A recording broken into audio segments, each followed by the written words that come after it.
Bienvenidos a nuestro podcast La Biblia en un año, episodio 115. El tema de hoy, tu amoroso sustituto.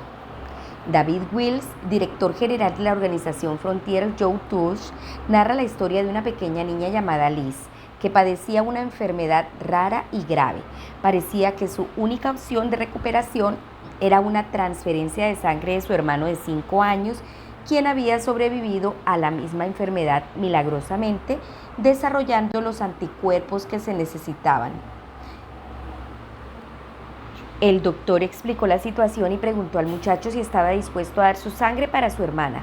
El niño dudó por un momento antes de responder: sí, lo haré, si con eso ella se salva.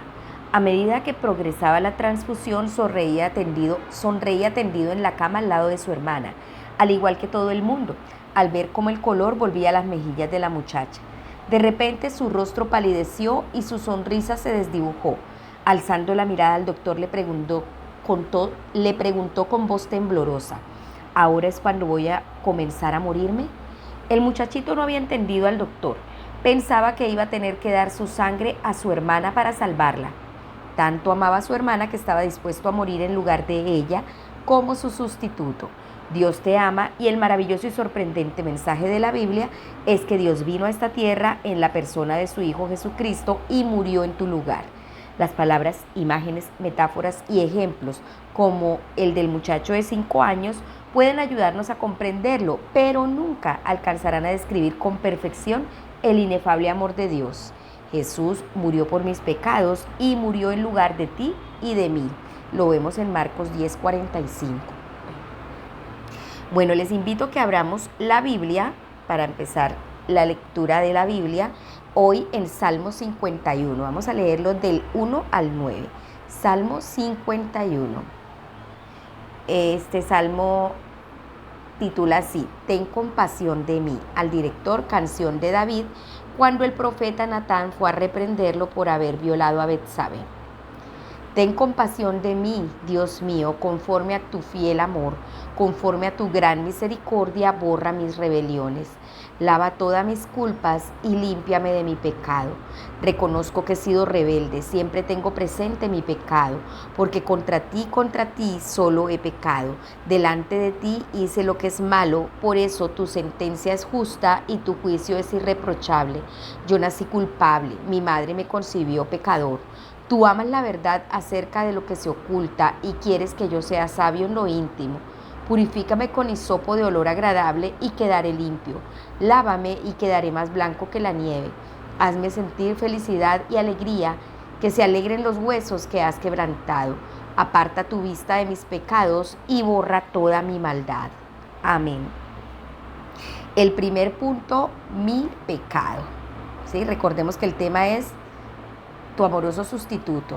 Necesitamos un sustituto por nuestro pecado. David clamó: ten compasión de mí, oh Dios. He usado este salmo muchas veces como oración de confesión. David escribió este salmo cuando el profeta Natán se presentó ante él para reprocharle tras haber cometido adulterio con Betsabé y después de haber pecado estrepitosamente al intentar encubrir su acción inicial. Entonces, ¿a quién oras tú? Esta oración pidiendo la misericordia y el perdón de Dios está enraizada en la comprensión del carácter de Dios que David tenía. Él ora así: ten compasión de mí, oh Dios, conforme a tu gran amor y conforme a tu inmensa bondad. Ahora, ¿qué confiesas? David confiesa su maldad, sus transgresiones y su pecado. Reconoce lo siguiente: yo sé que soy malo de nacimiento, pecador me concibió mi madre. Esta oración es una respuesta a un pecado específico, pero David reconoce que también hay un problema más profundo. El pecado no es solo un acto puntual, es algo que está incrustado profundamente en todos los seres humanos desde nuestros más tiernos comienzos. Dios desea la verdad en lo íntimo y en lo secreto. Quiere que seas honesto, abierto y sincero con Él al mostrarte tal cual como eres con tus pecados. Y tercero, ¿qué es lo que pides? David clama pidiendo misericordia. Él pide ser lavado. Dice: lávame de toda mi maldad. así como ser limpiado. Dice, límpiame de mi pecado, purifícame con hisopo y quedaré limpio. Él pide que sus pecados sean borrados cuando dice borra mis transgresiones y borra toda mi maldad. Ora para que tu pecado sea removido de raíz, para que Dios no vea ningún pecado, porque dice aparta tu rostro de mis pecados. Y ahora, ¿cuál es el resultado? David declara, anúnciame gozo y alegría, infunde gozo en estos huesos que has quebrantado. No hay nada como el gozo, la alegría y el regocijo que siguen al perdón total. David sabía que Dios en su misericordia, amor y compasión perdonaría. Lo que no veía con claridad, lo que solo se revela completamente en el Nuevo Testamento es cómo sería hecho posible esto por Dios. Ay, sí, pero le damos gracias a Dios por Jesús. Les invito a hacer una oración para que confesemos nuestros pecados. Amado Señor, quiero darte gracias, porque cuando confieso mis pecados, tú me limpias, me perdonas, porque moriste en la cruz por mí. Gracias por el sacrificio de mi amado Jesucristo, tu Hijo. Gracias porque por medio de Él son borradas mis rebeliones, mis transgresiones, mis iniquidades y mi pecado. Te doy muchas gracias porque solo tú haces posible con tu sangre este perdón. En el nombre de Jesús, amén. Les invito ahora a que abra su Biblia en Lucas capítulo 22. Vamos a leer Lucas 22 desde el verso 63 y también leemos el capítulo 23, desde el 1 al 25. Dice así, Lucas 22, verso 63. Se burlan de Jesús. Los hombres que estaban vigilando a Jesús se burlaban de él y lo azotaban. Lo vendaron los ojos y le decían, demuéstranos que eres profeta, dinos quién te pegó. Y le gritaban muchos otros insultos. Jesús ante el consejo. Cuando amaneció, los ancianos líderes del pueblo, los jefes de los sacerdotes y los maestros de la ley vinieron todos juntos, llevaron a Jesús ante el consejo y le preguntaron, si eres el Mesías, dínoslo. Jesús les dijo, si les digo que soy el Mesías, ustedes no me creerán, y si les pregunto, no me responderán. Pero desde este momento, el Hijo del Hombre se sentará a la derecha de Dios Todopoderoso. Todos dijeron, ¿entonces tú eres el Hijo de Dios? Jesús les dijo, sí, yo soy. No lo niego, ustedes mismos lo dicen. Entonces dijeron, ¿para qué necesitamos más testigos? Lo hemos escuchado de su propia boca. Capítulo 23, verso 1. Pilato interroga a Jesús. Entonces todo el grupo se levantó y llevaron a Jesús ante Pilato. Empezaron a acusar a Jesús diciendo, arrestamos a este hombre porque está inquietando a nuestro pueblo. Él dice que no se debe pagar impuestos al emperador y que él es el Mesías, un rey.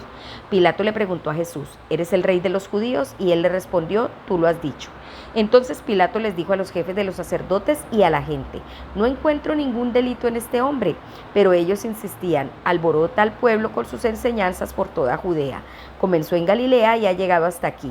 Pilato envía a Jesús a ver a Herodes. Cuando Pilato escuchó esto, preguntó si era de Galilea. Al enterarse de que Jesús estaba bajo la autoridad de Herodes, se lo mandó a él, pues en esos días Herodes también estaba en Jerusalén. Cuando Herodes vio a Jesús, se puso muy contento porque había oído mucho de él y quería conocerlo desde hacía mucho tiempo. Esperaba verlo hacer algún milagro. Herodes le hizo muchas preguntas, pero Jesús no le respondió ninguna. Los jefes de los sacerdotes y los maestros de la ley estaban allí acusándolo con insistencia. Herodes y sus soldados lo trataban con desprecio, burlándose de él, le pusieron ropa lujosa y lo enviaron de nuevo a Pilato.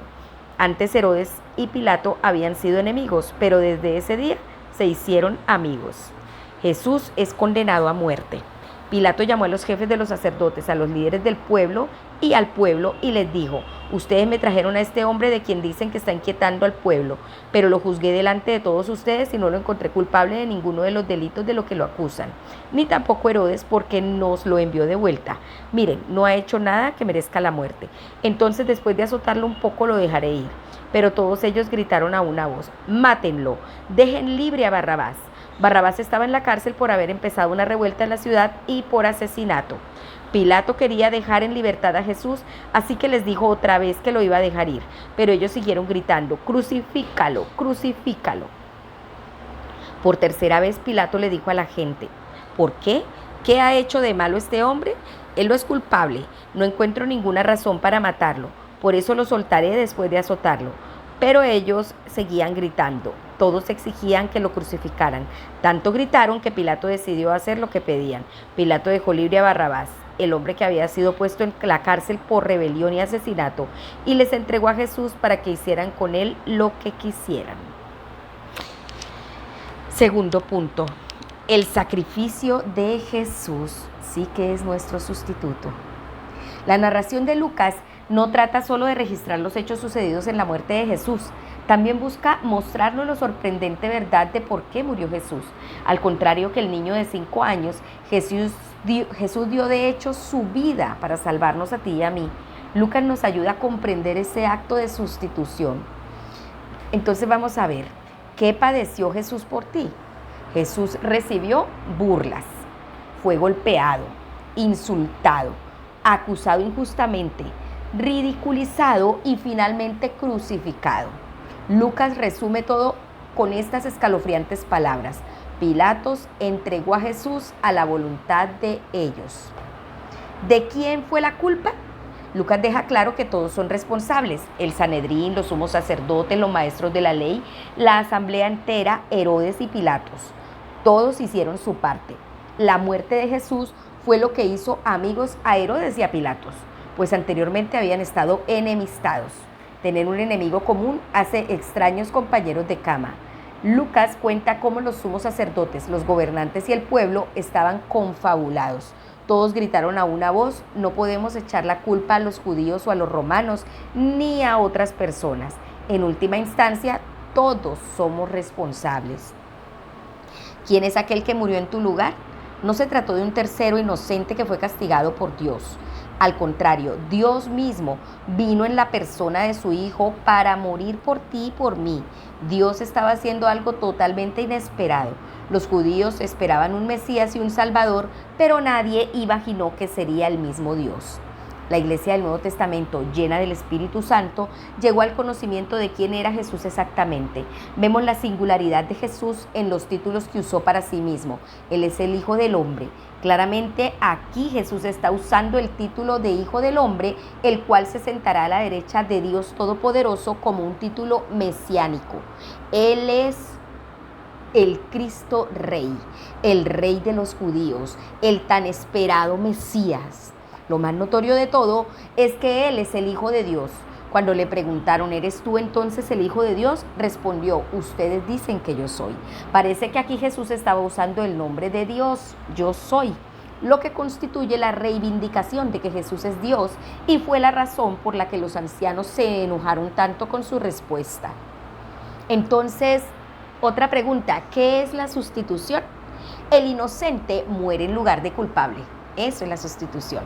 Jesús es inocente y todos nosotros somos culpables. Incluso Pilatos, quien lo condenó a muerte, declaró: no encuentro que este hombre sea culpable de nada. Y una vez más insiste: lo he interrogado delante de ustedes sin encontrar que sea culpable de lo que ustedes lo acusan. No ha cometido ningún delito que merezca la muerte. Y por tercera vez pregunta: ¿qué crimen ha cometido este hombre? No encuentro que él sea culpable de nada que merezca la pena de muerte. Lucas deja claro que Jesús murió precisamente porque era el Hijo inocente de Dios. Por otro lado, Barrabás, como nosotros, era culpable. En su caso lo era del delito de insurrección y asesinato. Lucas insinúa la sustitución: llévate a este, suéltanos a Barrabás. Le soltó a aquel que había sido echado en la cárcel por sedición y homicidio, a quien ellos habían pedido, y entregó a Jesús a la voluntad de ellos. Vamos a orar agradeciendo a Dios por nuestro amado Señor Jesucristo, su Hijo, que vino a morir por nosotros. Amado Señor, quiero darte gracias. Gracias, amado Jesucristo. ¿Cómo podría agradecerte suficientemente que tú, el Hijo de Dios, murieras en mi lugar? Que el inocente en lugar del culpable. Gracias, Señor. Gracias. Gracias por ser mi sustituto. Bendigo tu nombre y te doy muchas gracias, y quiero agradecerte el resto de mi vida con mi obediencia. En el nombre de Jesús, amén. Ahora les invito que abra su Biblia. Les invito que abra su Biblia en Josué capítulo 8, versículos desde el 1 hasta el capítulo 9, verso 15. Capítulo 8 desde el versículo 1. Bueno, entonces ubiquémonos ahí en Lucas 8, vamos a iniciar desde el verso 1. La destrucción de Ai. Luego el Señor le dijo a Josué: no tengas miedo ni te desanimes, lleva contigo todo el ejército y ve ahora hasta Ai. Fíjate, voy a entregar en tus manos al rey de Ai, su gente, su ciudad y su tierra. Harás con Ai y con su rey lo que hiciste con Jericó y con su rey. Solo que esta vez podrás quedarte con su riqueza y sus animales como botín para ustedes. Prepara una emboscada desde atrás de la ciudad. Así pues, Josué se preparó para ir a Ai con todo su ejército. Eligió 30,000 de sus mejores soldados y los envió por la noche. Les dio estas órdenes: atención, preparen una emboscada desde atrás de la ciudad. No se alejen mucho de la ciudad y estén listos en sus posiciones. Yo con toda la gente que me acompaña me acercaré a la ciudad. Cuando salgan contra nosotros, huiremos de ellos como antes. Luego ellos nos perseguirán hasta que los alejemos de la ciudad, porque pensarán: están huyendo de nosotros como lo hicieron antes. Así que nosotros huiremos de ellos. Entonces ustedes saldrán de su escondite y tomarán la ciudad. El Señor su Dios les entregará la ciudad a ustedes. Y cuando hayan tomado la ciudad, incéndienla, tal como el Señor ha ordenado. Vayan ustedes, ya tienen mis órdenes. Así que Josué los mandó y ellos se fueron a su escondite. Esperaron entre Betel y Ai, al occidente de Ai, pero Josué pasó la noche con el ejército. Josué se levantó temprano, la mañana siguiente, reunió el ejército y marchó al frente del ejército con los ancianos de Israel hasta Ai. Todos los soldados que estaban con él marcharon y se acercaron a la ciudad. Luego llegaron al frente de la ciudad y acamparon al norte de Ai. El valle estaba entre ellos y Ai. Él tomó 5,000 hombres y los escondió entre Betel y Ai, al occidente de la ciudad. Así que organizaron el campamento principal al norte de la ciudad y el resto al occidente de la ciudad. Y Josué fue esa noche al centro del valle. Cuando el rey de Ai vio esto, él y toda su gente salieron rápido de madrugada para enfrentarse a Israel en combate en el valle del río Jordán, pero el rey no sabía que había una emboscada contra él detrás de la ciudad. Luego Josué y su ejército fingieron ser vencidos por ellos y huyeron hacia el desierto. La gente de la ciudad gritó y salió a perseguirlos. De esa manera Josué los sacó de la ciudad. Dejaron la ciudad abierta y persiguieron a Israel. No quedó un solo hombre en Ai ni en Betel que no saliera tras los israelitas. Entonces el Señor le dijo a Josué: apunta hacia Ai la espada que tienes en tu mano, porque te la entregaré. Así que Josué dio la señal y ordenó el ataque. Luego los hombres de la emboscada salieron de su escondite y corrieron hacia el frente tan pronto como Josué estiró su brazo. Ellos entraron a la ciudad, la capturaron y la incendiaron rápidamente. Los hombres de Ai miraron hacia atrás y vieron el humo de la ciudad elevarse hacia el cielo. No tenían escapatoria porque la gente que estaba persiguiendo se había vuelto hacia ellos. Cuando Josué y todo Israel vieron que las tropas que estaban escondidas habían capturado la ciudad y que el humo de la ciudad se estaba elevando, entonces dejaron de huir y atacaron a los de Ai. Los otros israelitas que venían de la ciudad salieron también a atacar a los de Ai, que quedaron rodeados por los israelitas por uno y otro lado. Israel los atacó hasta que no quedó vivo ni uno solo de ellos, pero el rey de Ai, los israelitas lo capturaron vivo y lo llevaron ante Josué. Israel terminó de matar a todos los habitantes de Ai en los campos donde los habían perseguido hasta que cayó a filo de espada hasta el último hombre de Ai. Luego todo el ejército de Israel volvió a Ai y la atacaron a filo de espada. El total de la gente que murió ese día, tanto hombres como mujeres, fue de 12,000, todos los habitantes de Ai. Josué no dio descanso al brazo con el que había estirado la lanza, hasta que todos los habitantes de Ai fueron totalmente destruidos. Los animales y los objetos de valor de esa ciudad quedaron en poder de la gente de Israel como botín, tal como el Señor le había dicho a Josué. Así que Josué mandó quemar a Ai y la dejó hecha un montón de ruinas para siempre, igual que se ve hasta hoy. Y colgó al rey de Ai de un árbol hasta la tarde. Al atardecer, Josué dio la orden de bajar su cuerpo del árbol, lo echó en la puerta de la ciudad y levantaron sobre él un gran montón de rocas que permanece hasta hoy. Bendiciones y maldiciones. Luego Josué construyó un altar al Señor, Dios de Israel, en el monte Ebal, tal como Moisés, el siervo del Señor, había ordenado a los israelitas, como está escrito en el libro de la ley de Moisés, un altar de piedra sin cortar, en el que no se ha usado ninguna herramienta de hierro. Después en el altar ofrecieron al Señor sacrificios que deben quemarse completamente y ofrendas para festejar. Y allí, en presencia de los israelitas, Josué escribió en las piedras una copia de la ley que Moisés había escrito. Todos en Israel, inmigrantes o ciudadanos, con sus ancianos, líderes y oficiales y jueces, estaban de pie a los dos lados del cofre, enfrente de los sacerdotes levitas que cargaban el cofre del pacto del Señor. La mitad de la gente se colocó frente al monte Gerizim y la otra mitad frente al monte Ebal, tal como Moisés, el siervo del Señor, antes de su muerte, ordenó bendecir al pueblo de Israel. Enseguida Josué leyó todas las palabras de la ley, las bendiciones y las maldiciones, tal como estaban escritas en el libro de la ley. Josué leyó palabra por palabra, sin omitir nada, todo lo que Moisés había escrito. Todos escucharon, incluso las mujeres, los niños y los inmigrantes que vivían entre ellos. Capítulo 9, vamos desde el verso 1 hasta el 15. Tratado de paz con los gabaonitas, todos los reyes del lado occidental del Jordán, en la montaña, en el valle y a lo largo de la costa del mar Mediterráneo, se enteraron de lo sucedido. Eran los reyes hititas, amorreos, cananeos, fereceos, heveos y jebuseos. Entonces hicieron una alianza para atacar a Josué y a los israelitas. Pero cuando los habitantes de Gabaón se enteraron de lo que Josué había hecho con Jericó y Ai, decidieron actuar astutamente. Se disfrazaron y se pusieron en marcha cargando sus asnos con bolsas gastadas y cueros de vino viejos, rotos y remendados. Se pusieron sandalias remendadas y gastadas y se vistieron con ropas rotas. Como provisiones prepararon pan duro y podrido.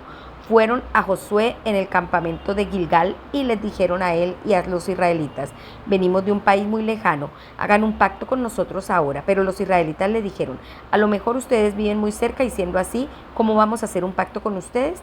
Entonces ellos le dijeron a Josué: somos tus siervos. Josué les dijo: ¿quiénes son ustedes y de dónde vienen? Ellos respondieron: sus siervos han venido de un país muy lejano en el nombre del Señor su Dios. Hemos oído de lo famoso que Él es y de todo lo que hizo en Egipto. Nos enteramos de todo lo que hizo con los dos reyes amorreos que vivían al otro lado del Jordán, Sihón, el rey de Hesbón, y Og, el rey de Basán, que vivía en Astarot. Así que nuestros gobernantes y todos los habitantes de nuestro país dijeron: tomen provisiones y vayan a conocerlos y díganles: somos sus siervos, hagan un pacto con nosotros, miren nuestro pan, lo empacamos caliente el día que salimos para venir hacia ustedes y ahora miren, está duro y podrido. Además observen estos cueros de vino que llenamos con vino nuevo, ahora están rotos, nuestras ropas y sandalias están gastadas por el viaje tan largo. Así que los hombres de Israel examinaron algunas de esas provisiones, pero no buscaron instrucciones del Señor. Entonces Josué pactó la paz con ellos. Él hizo un pacto con ellos de perdonarles la vida y los líderes israelitas le hicieron un juramento ratificándolo. ¡Ay, Señor! Bueno, tercer punto, la soberanía de Dios. Sí, Señor. Dios tiene un propósito para tu vida, tiene el control del universo y puede tomar incluso lo malo que has cometido o el mal que has recibido y convertirlo en bien. En este pasaje vemos un ejemplo de esto. El pueblo de Dios había fracasado en el pasado en su intento de tomar la ciudad de Ai, Josué 7:4. Ahora Dios usa su fracaso del pasado como parte del plan de victoria. A veces Dios usa incluso tus pecados y errores del pasado para el bien, aunque esto no es una excusa para que caigamos en ellos otra vez, como lo hizo Israel al no consultar a Dios acerca de los gabaonitas. Por supuesto, en el acto supremo, Dios convirtió la pecaminosidad y los fallos de la humanidad que llevaron a la crucifixión en la mayor victoria de todos los tiempos. La cruz no fue un error, fue parte del propósito soberano de Dios para hacer posible nuestro perdón y que fuéramos limpios, lavando y cubriendo nuestros pecados por medio de la muerte de Jesús en la cruz por nosotros. Dios es un Dios de amor, como dice 1 de Juan 3:16. En esto conocemos lo que es el amor, en que Jesucristo entregó su vida por nosotros. Vamos a orar. Amado Señor, quiero darte gracias porque tú trabajas en todas las cosas para el bien de aquellos que te aman. Gracias porque puedes usar incluso las cosas malas para nuestro bien. Gracias por tu amor tan sorprendente que me ha sido revelado en Jesucristo, quien entregó su vida por mí, muriendo en mi lugar como mi sustituto. Muchas gracias, amado Señor. En el nombre de Jesús, amén. La pastora Pipa añade Salmo 51 del 1 al 9. Este es un salmo formidable. Si te sientes mal por algo, no hay lugar para la autojustificación. Tenemos que hacernos responsables de la inmundicia que hay en nuestra vida sin excusas y dejar que Dios la limpie. Es un gran descanso saber que David, quien pecó tan estrepitosamente, fue perdonado y fue descrito como un hombre conforme a mi corazón. Lo dijo Dios. Eso lo vemos en 1 Samuel 13:14 y en Hechos 13:22. Y le damos gracias a Dios por esos ejemplos porque nos dan esperanza. Recordemos que tenemos un amoroso sustituto, nuestro Señor Jesucristo, que vino a ponerse por nosotros, a sustituirnos a nosotros para perdonar nuestros pecados. Recordemos que este devocional fue escrito por el pastor Nicky Gumbel de la iglesia HTV en Londres y la voz de este podcast es de Marisol Rojas. Que el Señor les bendiga.